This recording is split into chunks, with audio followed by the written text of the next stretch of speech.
Tapi tak ada kita kata. Ingat tak esok router tu? Ingat tak kes ideal hari tu? Saya buat SD, rupanya kantoi. Azmin bayar dia rupanya. Azmin tak bayar dia direct lah. Azmin bayar kepada orang UMNO. Tu orang UMNO tu yang pergi jumpa dia. Buat satu SD lagi menafikan perkara tersebut. Di belakang Hospital Kelana Jaya ada mamak kat situ. Ini permainan kotor mereka-mereka yang sanggup nak buat apa saja demi memastikan bahawa mereka akan terus berkuasa.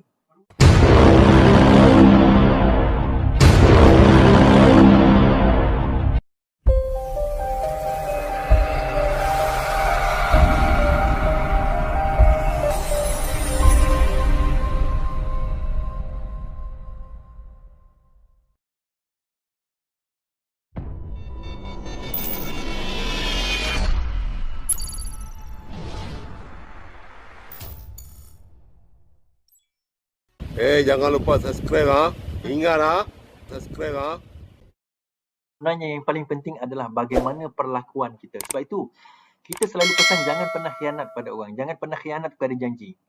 Sebab itu antara ciri-ciri orang munafik ialah bila dia berjanji, dia mungkir pada janjinya. Dia berikan amanah, dia mungkir pada amanahnya. Saya tak kata PN tu munafik, tetapi itu merupakan hadis yang memberikan ciri-ciri orang-orang munafik. Iaitu bila dia berjanji, dia mungkir pada janji dia. Bila dia berikan amanah, dia khianat kepada amanah dia.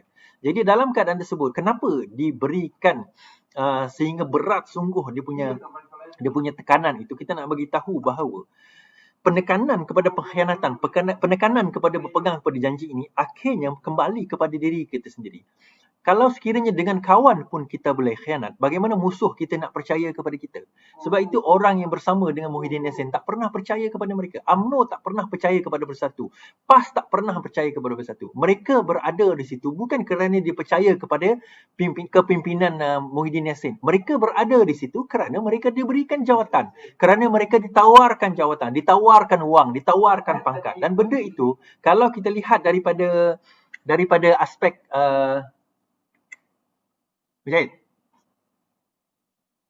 kalau kita lihat daripada aspek apa orang kata aku dihilang tadi. Kalau kita lihat daripada aspek rasuah dan juga suapan, itulah maksud rasuah, itulah maksud suapan. Menggunakan kuasa dia untuk mendapat sesuatu, menggunakan apa yang dia ada untuk mendapat sesuatu. Maka itu adalah rasuah. Menawarkan wang in the exchange of something, itu adalah rasuah. Dan benda ini kita tekankan, saya tekankan dah lama dulu dah saya tekankan dalam live saya tekankan. Dan ini disebut juga oleh Tengku Razali Hamzah semalam dalam surat yang didedahkan bertarikh 25 September bahawa beliau ditawarkan jawatan sebagai pengurusi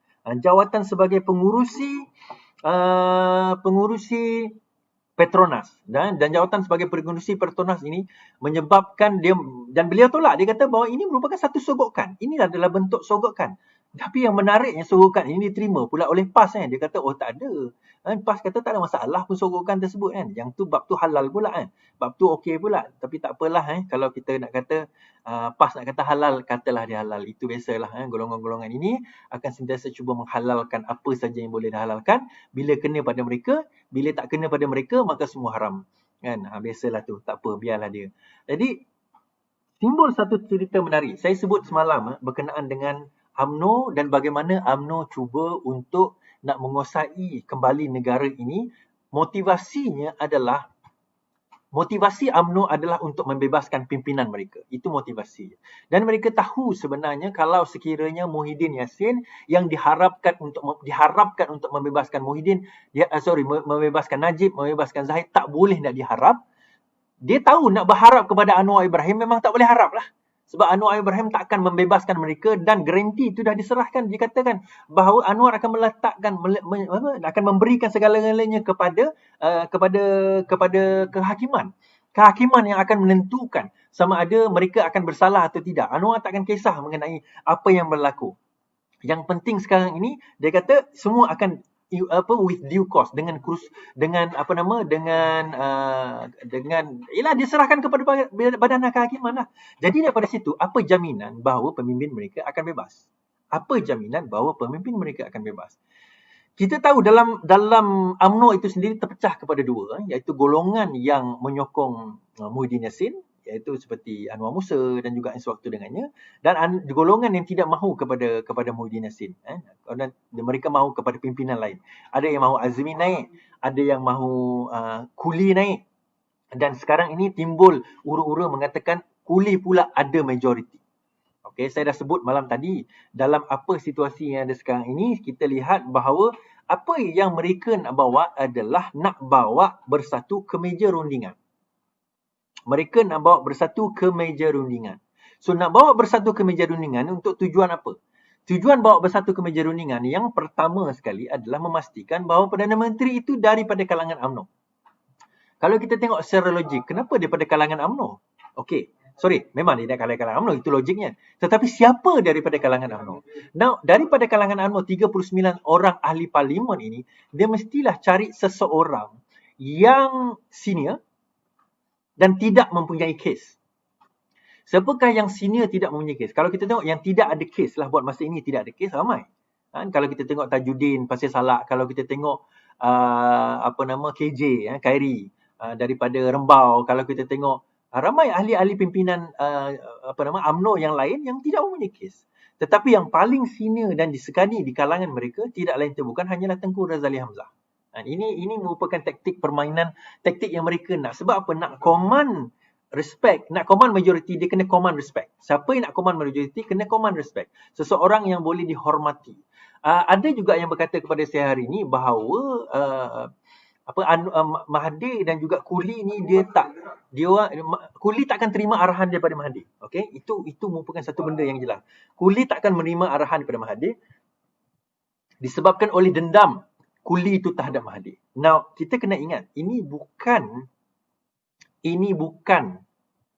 rancangan Mahathir. Okey, ini bukan rancangan Mahathir, at least bukan 100%. Tetapi Mahathir kena to be in the picture. Mahathir has to be in power. At least not 100%, but he has to be in the picture. Dia kena relevant. Saya sebut dulu. Siapa-siapa yang nak relevant dalam politik, dia kena sentiasa ke depan. Dia kena sentiasa menonjolkan diri dia, sentiasa menampakkan diri. Dia sentiasa kena melakukan sesuatu atas tujuan untuk memastikan bahawa dia sentiasa kekal relevan dalam politik. Kalau tidak, dia mati dalam politik. Sebab itu, dalam situasi yang ada sekarang ini, apa yang berlaku? Ini kita nak bagi tahu. Apa yang berlaku adalah Mahathir in the picture. Kalau kita tengok gambar hari ini, Mahathir kata sebulan yang lepas. Khairuddin kata 4 tahun yang lepas, tapi itu bohong besar lah. Dia kata 4 tahun lepas, 4 tahun mana ada orang bawa pakai mask lagi. Baru ni kalau Mahathir Tun M tu kata sebulan lepas, logik lah. Tapi dia orang nak hide the fact, nak tutup bukti bahawa sebenarnya terdapat rundingan. Dan sekarang ini semua tengah berunding. Satu sama lain tengah berunding sekarang ini. They are now meeting each other. They are now, negotiating with each other. They are now trying to tussle for power. Mereka tengah berebut kuasa yang ada sekarang ini. Siapa yang berada di posisi untuk menjadi king sekarang ini. Untuk menjadi Perdana Menteri sekarang ini. Untuk menjadi yang berkuasa sekarang ini for the next 2 years. Jadi, kita tahu bahawa Agong tak nak sebarang pilihan raya dalam masa yang terdekat ini. Itu kita respect keputusan tersebut. Kita tahu Agong kata elakkan daripada sebarang pembubaran parlimen atau untuk panggil kepada pilihan raya. Okey, itu kita tahu. Namun begitu, sekarang ini it's still everyone's game. Still everyone's game dan semua claim to have majority. Now, the only way, macam saya kata semalam, the only way kita nak membuktikan bahawa Muhyiddin telah kehilangan majority adalah dengan membawa ke dalam Dewan Rakyat, dan the only way yang ditunjukkan semalam dalam surat oleh Speaker Dewan Rakyat ialah dengan apabila usul tersebut dibawa oleh seorang menteri. Kerana seorang menteri membawa usul tersebut, maka usul tersebut boleh dibawa ke dalam Dewan Rakyat dengan notis yang cukup. Now, kenapa ada wakil istana datang berjumpa dengan Muhyiddin Yassin hari ini? Sesuatu yang pelik. Tuan-tuan dan puan-puan, dia Perdana Menteri. Ramai yang bertanya kenapa wakil istana kena datang jumpa Muhyiddin Yassin? Tuan-tuan dan puan-puan, dia Perdana Menteri. Kalau wakil istana pergi jumpa beliau, itu bukan satu benda yang pelik pun. Bagi saya tak ada benda yang pelik. Yang peliknya, kenapa ada Anwar Musa kat situ? Dia kata atas dasar sebab jiran lah apanya. Kebetulan pula Anwar Musa bersama dengan pegawai istana tempat tersebut. Now, saya tak nak kata apa-apa tentang pegawai istana lah. Kita boleh spekulat apa-apa sekalipun. Kenapa ramai yang tanya, kenapa dia berada di situ? Saya tak tahu. To be honest, saya tak tahu. Saya tak ada maklumat mengenai perkara tersebut. Ya, saya ada maklumat dia pergi ke rumah Muhyiddin Yassin, tetapi maklumat apa yang berlaku, siapa yang berlaku, bagaimana apa yang sekarang ini tengah going on di antara mereka, perbincangan dan sebagainya, saya tidak ada maklumat yang terkini yang ada pada masa ini. Namun apa yang saya boleh katakan bahawa dalam situasi yang ada sekarang ini terdapat rundingan sekarang ini bahawa Muhyiddin Yassin berada dalam keadaan kucak-kacir dan terumbang-ambing. Suka atau tidak, pengkhianat-pengkhianat seperti Azmin, pengkhianat-pengkhianat seperti Zuraidah, sekarang ini pun tengah berunding kasih dengan golongan sebelah. Dan maklumat yang terkini yang saya akan dedahkan sebentar lagi adalah halangan yang saya sebut pada Isnin yang lepas. Satu halangan besar yang saya sebut pada hari Isnin yang lepas yang berkemungkinan akan menyebabkan Datuk Seri Anwar Ibrahim tidak dapat menjadi Perdana Menteri. Saya sudah sebut hari itu bahawa pelbagai halangan, pelbagai cabaran, pelbagai dugaan, they will use all avenues, semua kaedah untuk memastikan bahawa Datuk Seri Anwar Ibrahim tidak akan dapat menjadi Perdana Menteri. Dan saya selalu cakap macam ni, tuan-tuan dan puan-puan. Saya selalu cakap macam ni, never rely on your enemy to win your battle. Never rely on your enemy to win your war. Never rely on your enemy to win your war. You can win your battles through your enemy, tapi nak menangkan war, you have to rely on your own self, dengan diri you sendiri. Kenapa? Bila you rely on your enemy to win your war, nak tak nak you terhutang budi kepada mereka. Dalam buku Robert Greene, 48 Laws of Power, disebut apa? There is no such thing as free lunch. There is no such thing as free lunch. Maksudnya apa? Apabila seseorang, musuh kita datang kepada kita menawarkan sesuatu, jangan harap mereka tidak mengharapkan sesuatu balik. Dia akan harapkan pada sesuatu balik. Persoalannya, are we willing to sell our soul to the devil in order for us to win at whatever means necessary? Dengan cara apa sekalipun. Sanggupkah kita menjual soul kita, roh kita, spirit kita kepada iblis demi kerana untuk nak menang apa yang kita patut menang. Nah, persoalan yang ada sekarang ini, kalau kita tengok, situasi yang ada sekarang ini, senario yang ada sekarang ini, kita dapat tahu bahawa nak atau tidak, tawaran yang diminta oleh UMNO dalam nak mengejar kuasa ini adalah besar. Adalah tinggi. Ya, some of them kita boleh bagi. Tapi at the end of the day, kita kena ingat, 2 tahun lebih lagi kita nak pilihan raya. Maka tak ada beza bersatu dengan UMNO. Mereka sentiasa tikam-menikam di dalam parti kerana nak memastikan bahawa semua mendapat dana dan resources yang cukup untuk menghadapi pilihan raya. Jadi kalau UMNO bersama dengan kita, apa kelebihannya? Ada orang tak suka saya cakap macam ni. Dia kata, ini bukan masa untuk kita nak hentam orang yang nak buat parti dengan kita. Saya kata, saya bukan menghentam, tuan-tuan. I'm telling you, I'm giving you the reality of things. Saya menceritakan reality. Kebenaran itu pahit. Ubat itu pahit. Tapi pahit itu yang harus kita telan. Dan kita kena bercakap tentang apa keberadaan yang ada. Kemampuan kita, kebolehan yang ada, persediaan kita dalam menghadapi pilihan raya yang akan datang. 2 tahun bukan masa yang lama, tuan-tuan dan puan-puan. Mei 2022 bukanlah satu masa yang lama untuk kita tunggu dalam kita nak menghadapi cabaran yang kita ada sekarang ini. Mei 2022 is not long untuk kita nak berada, nak menghadapi situasi yang kita ada. Dia bukan satu benda yang lama. So, bila satu benda tu bukan satu benda yang lama, bukan satu situasi yang lama, bukan satu keadaan yang lama. Jadi, apa persediaan kita nak menghadapi situasi tersebut? Kita nak menghadapi Perikatan Nasional sekarang ni pun kita tak mampu. Mampukah kita kalau kita nak menghadapi UMNO? Di mana UMNO masih berada di dalam kamp kita sendiri? Itu persoalan saya. Dan saya bercakap tentang reality. Are we willing to sell our soul to the devil? Kita sanggup buat apa saja demi mencapai cita-cita kita? Ataupun kita nak mampu untuk menggerakkan, nak gerakkan apa yang kita nak gerakkan? Sekarang ini persoalan dia, what's next? Saya boleh kata macam ni, bertenanglah. Laj Agung buat menggunakan kebijaksanaan baginda untuk menentukan siapa yang berkuasa. Ditakdirkan Datuk Seri Anwar Ibrahim kuasa, alhamdulillah. Tetapi kita kena bersedia dengan segala kemungkinan. Saya sebut tadi kita kena bersedia kalau sekiranya ditakdirkan tidak. Ditakdirkan kita dimain-mainkan oleh orang-orang yang kononnya menyokong Datuk Seri Anwar Ibrahim. Kita kena bersedia dengan segala kemungkinan.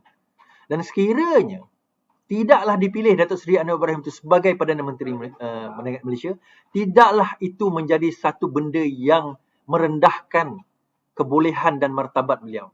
Tidaklah benda itu boleh mengurangkan apa-apa yang ada pada diri beliau. Malah itu sebenarnya menguatkan lagi kredibiliti beliau sebagai seorang pemimpin. Dan kita tahu bahawa kerana hebatnya Datuk Seri Anwar Ibrahim ni, semua orang menggunakan pelbagai cara untuk menghalang beliau. Saya sebut halangan-halangan. Hari Isnin tersebut saya halangan-halangan. Yang saya betul pun saya kata. Saya kata halangan yang pertama akan ada kumpulan lain yang datang. Saya dah sebut betul. Saya kata halangan yang lain adalah tiba-tiba pembuaran parlimen berlaku. Saya sebut satu lagi halangan, di mana akan tiba-tiba keluar satu tuduhan liwat.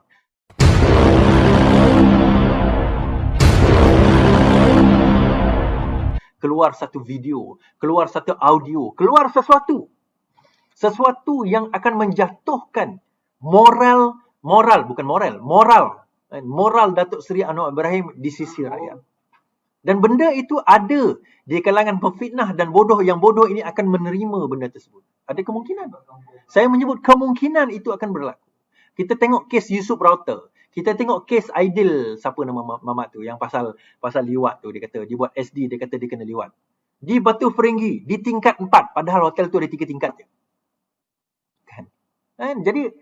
Jadi situasi itu akan berlaku dan orang akan menggunakan apa sahaja cara untuk memastikan Datuk Seri Anwar Ibrahim tidak akan menjadi Perdana Menteri. Orang suruh cakap dengan saya, shut up Laiswadi, dia kata. Jangan sebut benda tu.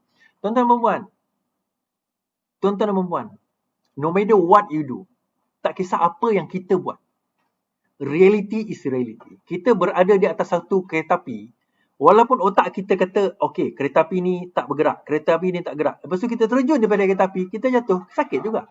Itu reality. Ada reality kita tak boleh nak deny, tetapi kita boleh mitigate. Kita boleh kurangkan. Mitigate tu apa? Kita boleh gunakan cara untuk memastikan agar peristiwa yang buruk itu tidak menjadi semakin buruk. Kita boleh guna cara agar benda yang teruk itu tidak menjadi semakin teruk. Kita boleh mitigatekan loss. Kita boleh kurangkan risiko loss.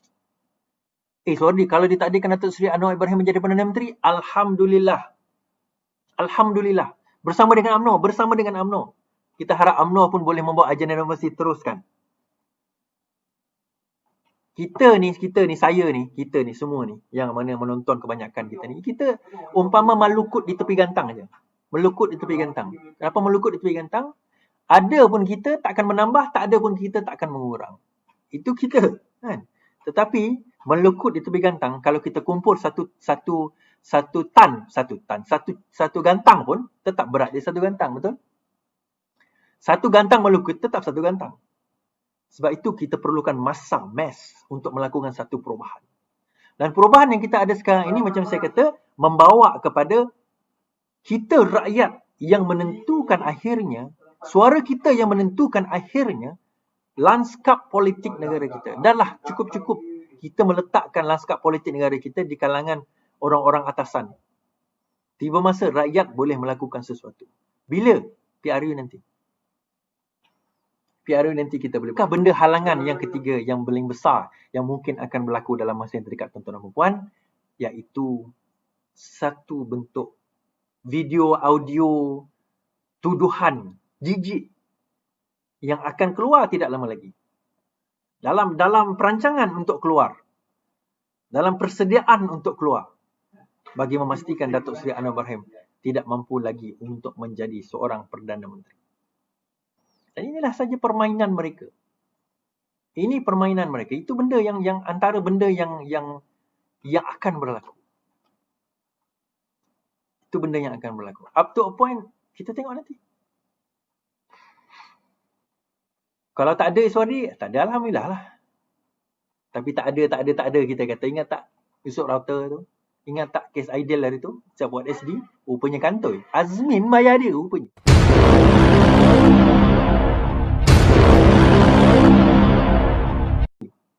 Azmin tak bayar dia direct lah. Azmin bayar kepada orang UMNO tu, orang UMNO tu yang pergi jumpa dia.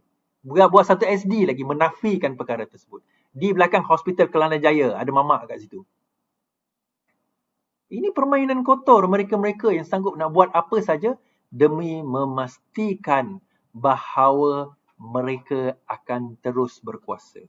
Untuk makluman Lokman Adam dan juga and the gang sekarang ini tengah nak buat laporan polis di Melaka berkenaan dengan video kabur Azmin.